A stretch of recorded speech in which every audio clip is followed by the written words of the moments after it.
it's Jennifer here from Belladonna's Botanicals, and I'm filming some intermittent clips here that I need to splice in with the videos I recorded previously on this topic because, okay, it was either the ghost activity or my internet being crappy throughout all this, or a combination thereof.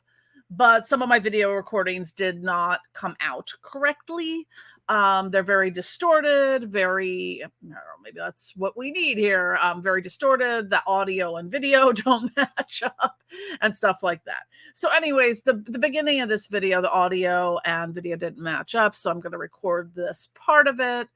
So you're gonna switch back and forth with locations in my house and what I'm wearing, whether or not I'm wearing makeup. So anyways, yeah, so I have been dealing with a whole F ton of spiritual activity in my house this past week or two.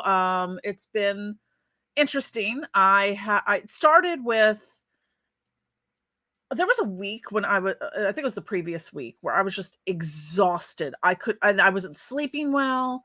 I was so tired, and I was having some issues with some vampiric energy cords, and I had that dealt with. But all of a sudden I started noticing a lot of paranormal phenomenon around my house, and did my best to suss out what was going on, because I like to kind of on my own sort of be like, okay, what's causing this? Like, is it my cats doing something? I'm like, did I summon a demon, or are the cats just mucking about under my altar?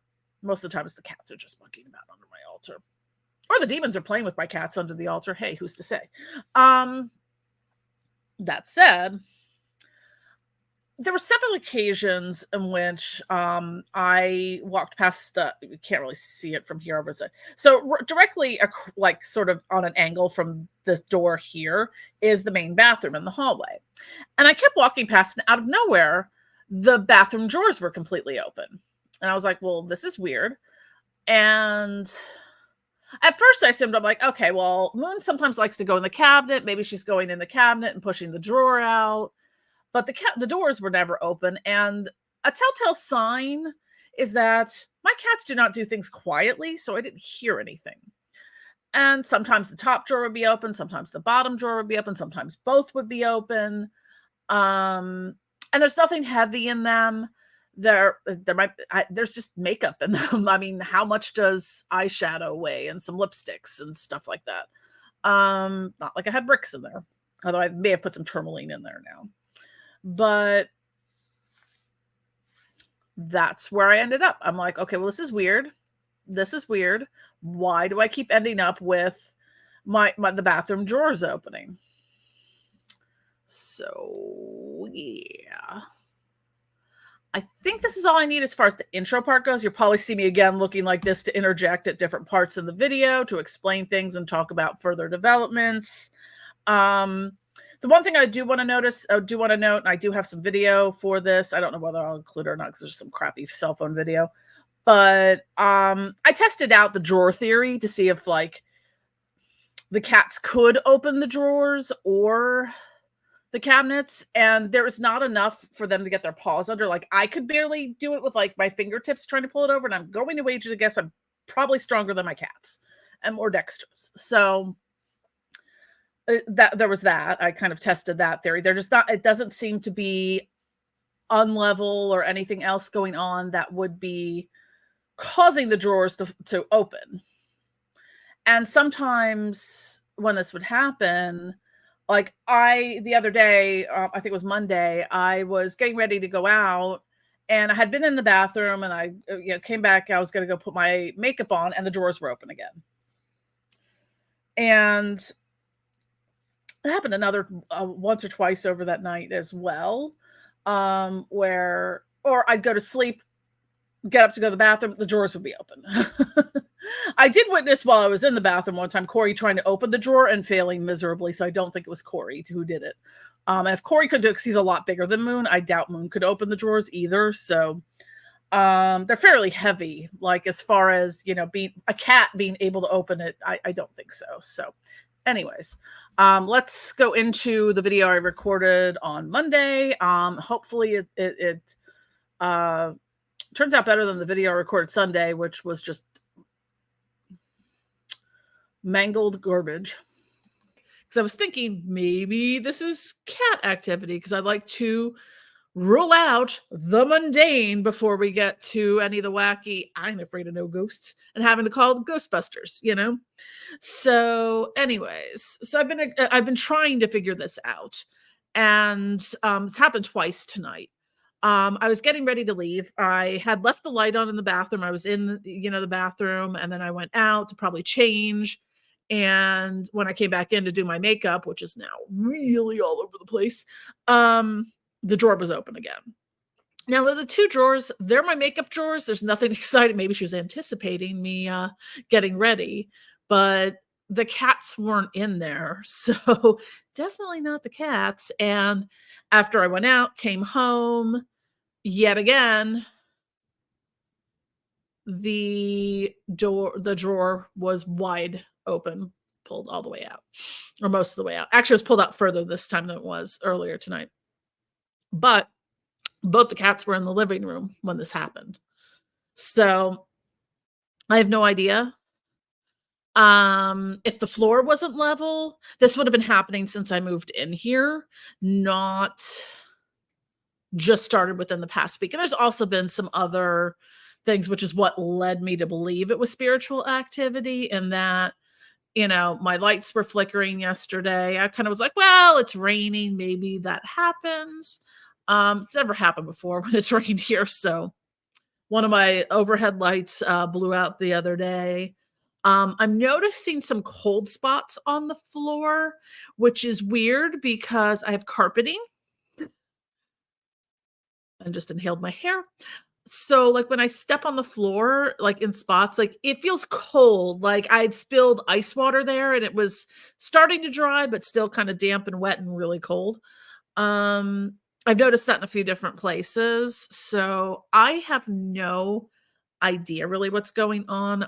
I had my colleague Vanessa, who I did the podcast with a couple weeks ago. I'm like, hey, so can you do a quick scan of my house? Because something's going on here. I don't know if I'm being crazy or what it is.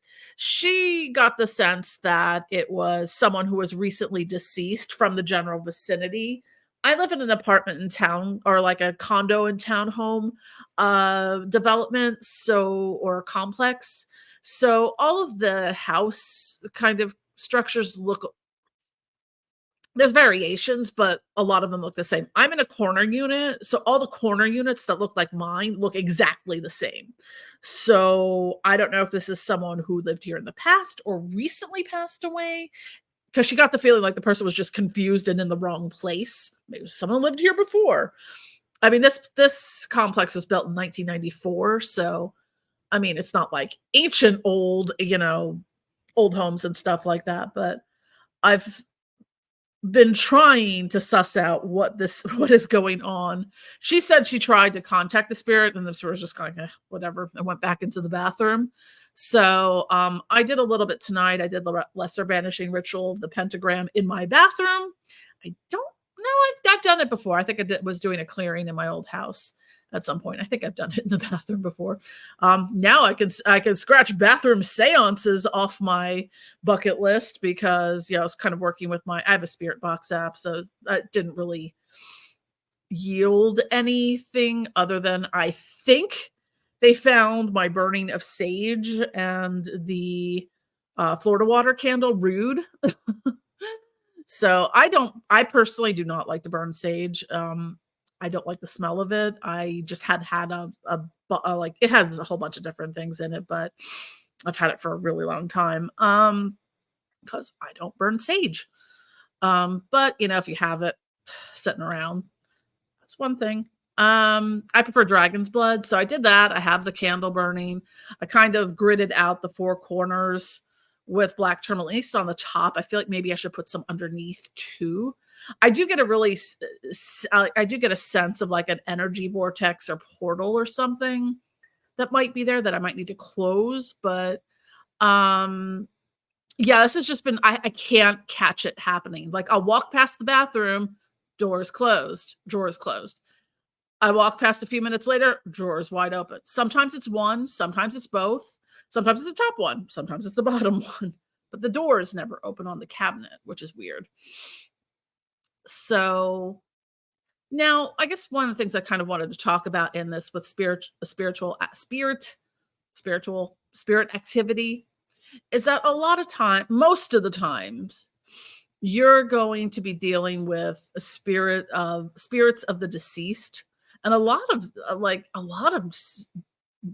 spirits of deceased humans are very confused, sometimes very angry, and that's where you are probably getting your negative entities and poltergeist and things from, and things that are categorized as demons, because we like to blame demons and the devil maybe do it and all that sort of stuff. I mean, really, the demons pretty much are like, I've had issues at times with paranormal activity, spiritual activity, things like that.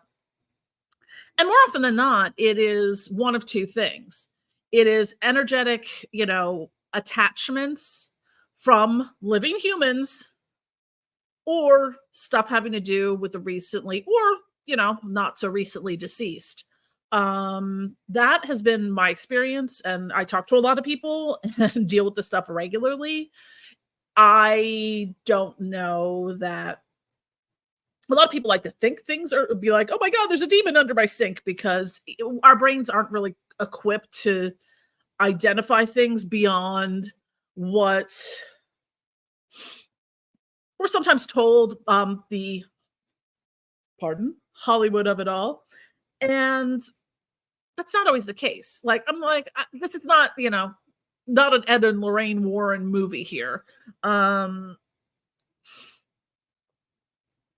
I think things like I do believe that there can be very intense spiritual activity. And it's easy to be like, oh, it's XYZ demon. Probably not. Probably some dude who lived here, 200 years ago. That's probably what you're dealing with, not Valak or, Asmodeus or things like that. Sometimes, yes, but these things are very rare. And a lot of times, especially in the historical cases, are just due to like mass hysteria within a group, or locale or something like that. So, yeah. So, not a demon under my sink. Just, seems to be like an old cranky lady who's confused and may or may not like high-end makeup, so she keeps opening my freaking makeup drawers. So, anyways, I'm hoping after doing the lesser banishing ritual, the pentagram, burning some sage, and, gritting it out with some black tourmaline, and I still have the Florida water candle burning in there.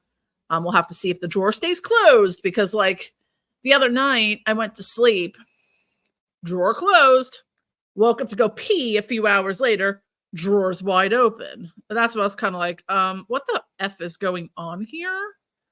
Um, yeah, unless I'm sleepwalking and opening up my drawers. But some of this is happening when I am like out here doing this, and if I go back there and see, the drawers are open again. So, yeah, so that's been my week so far, is dealing with my bathroom ghost. I think her name is Harriet or Hazel, something like that. That's what I got last night. But yeah, I kind of worked with my spirit box app a little. Didn't really yield anything major, so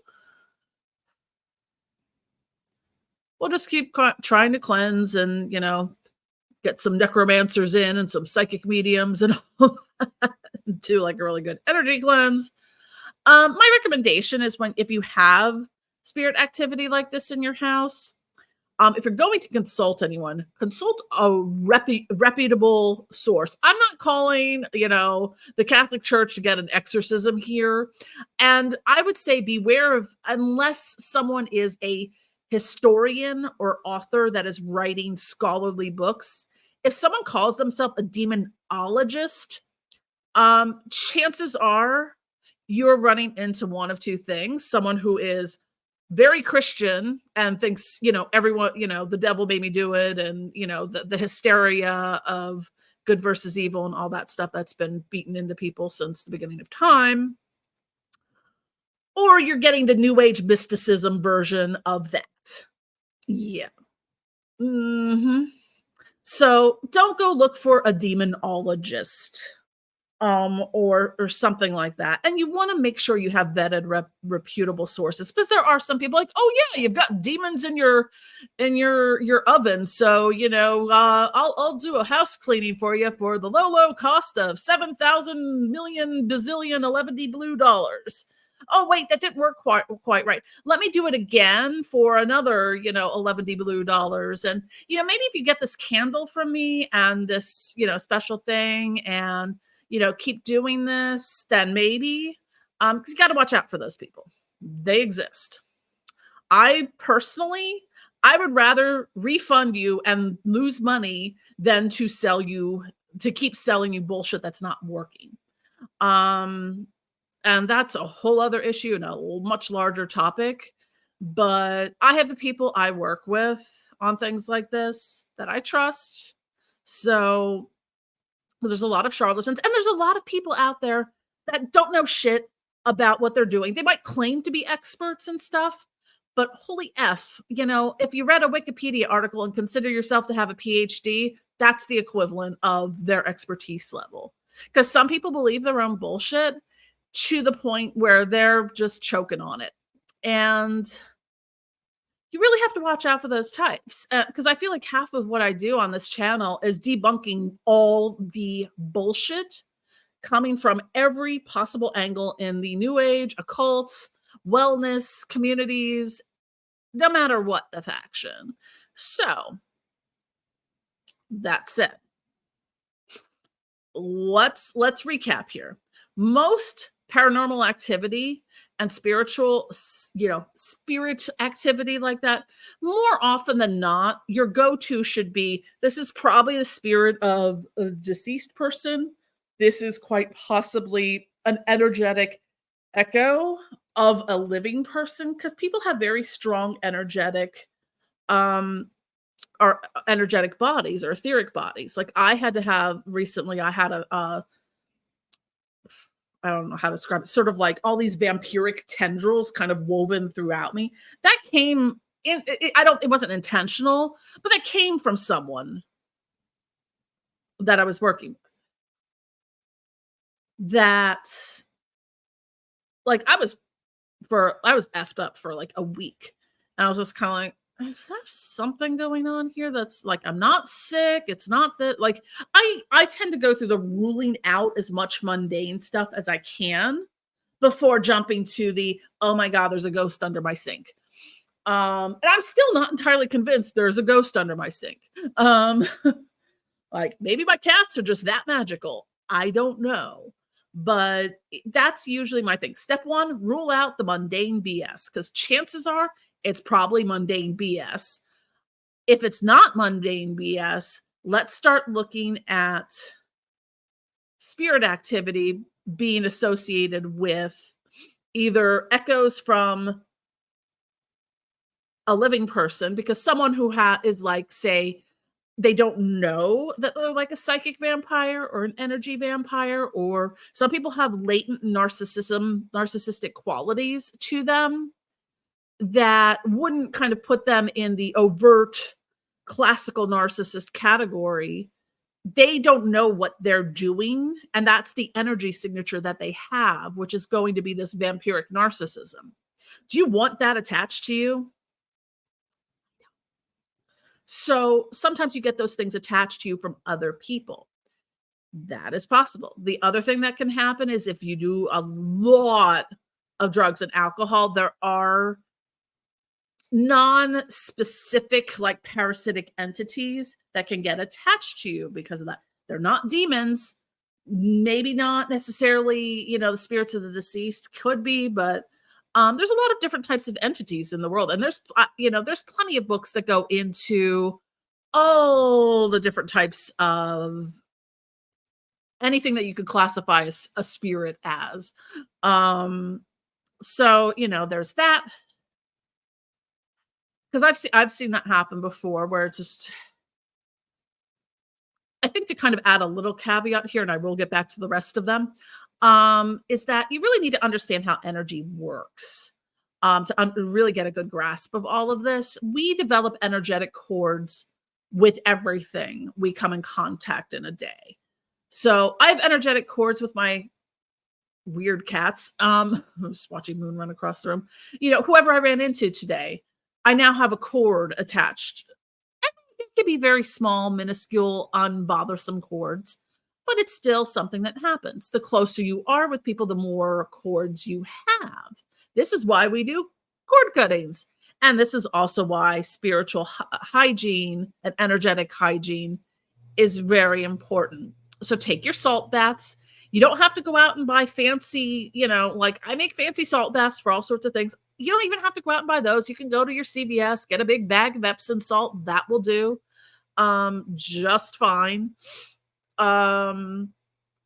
You could put some herbs in there. If you're putting essential oils, you need to put them in a carrier oil first. Putting essential oils on salt does nothing. You need an excipient because, follow me, science nerds, oil and water don't mix. The more you know. So anyways, spiritual hygiene is important, as are cord cuttings. So, you can do a symbolic cord cutting at the end of every day as part of your spiritual hygiene. Like sometimes I haven't done it in a while, but I have maybe not the most fancy pair of ritual scissors, but you can take something if you need sort of the symbolic thing. So like you can kind of pull the cord and go snip, snip, snip, pulling the cord, snip, snip, snip, pulling the cord, snip, snip, snip. You could just keep doing this type of thing to remove those energies with the intention of doing so, of releasing any negative attachments and energies. These things happen. We all, I end up with a lot with negative attachments and stuff like that. And I can tell you right now, most of them have been, I've had people's familiars, or like occasionally I think a succubi once, but I don't think I've had, say, a particular known demon attached to me or doing stuff like that, or anything in that realm. So what was I going to say? I've had sleep paralysis where I've been kind of, that was more tangential to doing lucid dreaming, astral travel work. And that's another way you can end up with what they call astral parasites, is when you're doing a lot of that kind of work too. Now, if you're doing that kind of work with a lot of, drugs and entheogenic herbs, you really want to keep your protections up and your spiritual hygiene, which I should do more of myself. I need a good salt bath. So now I'm playing with my scissors. Oh God. Is this going to get me shadow banned that I'm holding a pair of basically like glorified safety scissors? I will hold them non-pointy side down. They're actually not even that pointy. So, getting back to things. So now that we've kind of ruled out the mundane, looking at spirit attachments, and you can kind of go to sorry, the sage that's burning in my bathroom is making me cough. So you can also go and, once you have gotten through this, you can do any number of things to cleanse your space. You can do the lesser banishing ritual, the pentagram.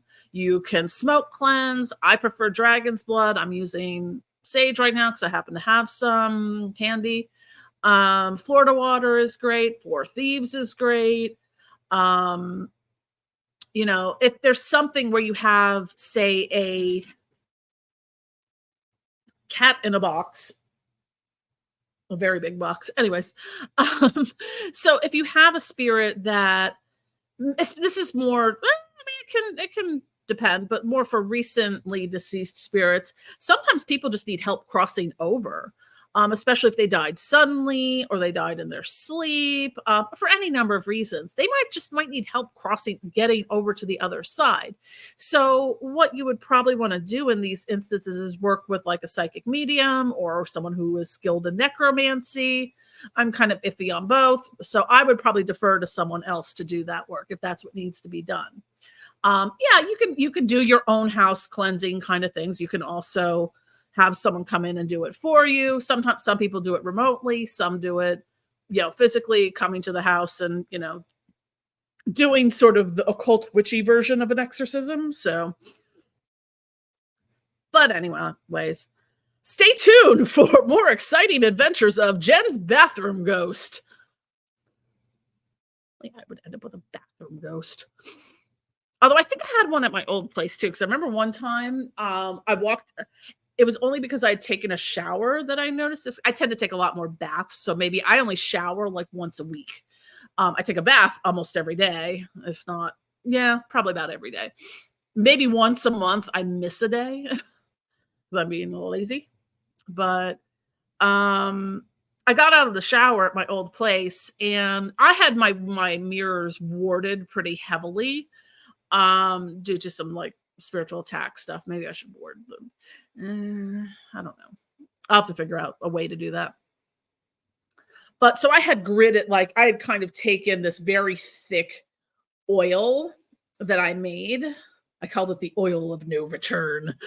I don't sell this currently. It was just like a random combination of, I think it was holy oil, and it was mixed with a whole bunch of other of my oils for different deities and stuff like that, and maybe some other things like return to sender, banishing, etc. Not the greatest smelling thing in the known universe, but so I warded the mirror very thick with that. And it kind of stuck to the mirror until like I pretty much had to scrub it down to leave, and I'm not even sure I got all of it off. So, but when I got out of the shower, behind that warding from the other side of the mirror looked like someone with like claw marks kind of pulled their fingers down. So it kept something out. I don't know what. It was just kind of like pointy fingers, but it was done in a way that I'm like, well, I can't think of a situation unless I would have walked up to the mirror and went and pulled my fingers down like that. So, and it was coming from kind of behind it. It wasn't pulled through the warding. It was behind. So anyways, that was just a random aside. So stay tuned for my further adventures of Bathroom Ghost. Or is it my cats fucking around? I guess I will find out.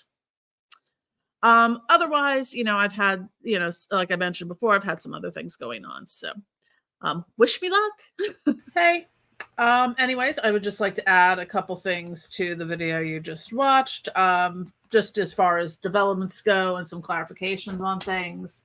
So I worked with Vanessa, who was able to took a couple tries to escort the ghost from the bathroom. And I want to put one interesting thing that we both noted in here, and I'm going to think about this more for future reference. And so after I filmed this and was still having or what you just watched, and was still having things going on of, a paranormal variety, I decided, I'm like, well, maybe I can do the standard things we do for cleansing and banishing. So actually I have been doing it since I had mentioned I was burning the sage bundle. I don't like sage at all. I'm sorry. I really just do not like white sage. I just happen to have an old one around. So I used that. I have the Florida water candle going, and I did the lesser banishing ritual, the pentagram. So I can't remember if it was that night, but I think the bathroom drawer was open again in the morning, maybe, or maybe it was the next day. I forget.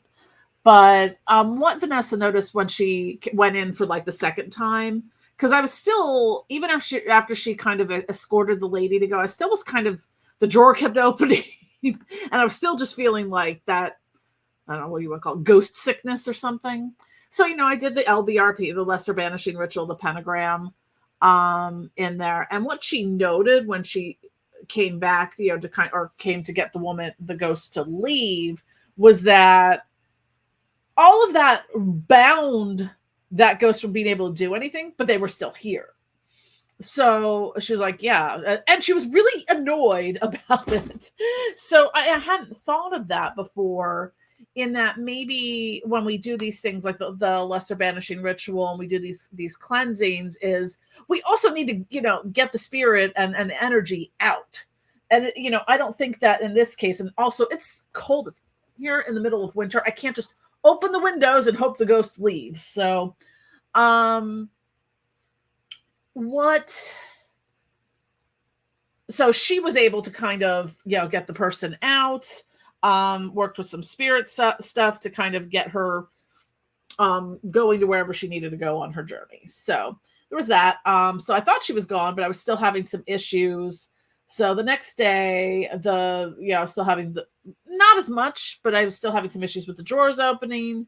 And then I noticed I have these plug-in, they're maybe about this big, air purifiers. I have one in the kitchen and one in the hallway, which is right outside the laundry room where the cat litter box is, just so it, kind of takes care of some of that smell.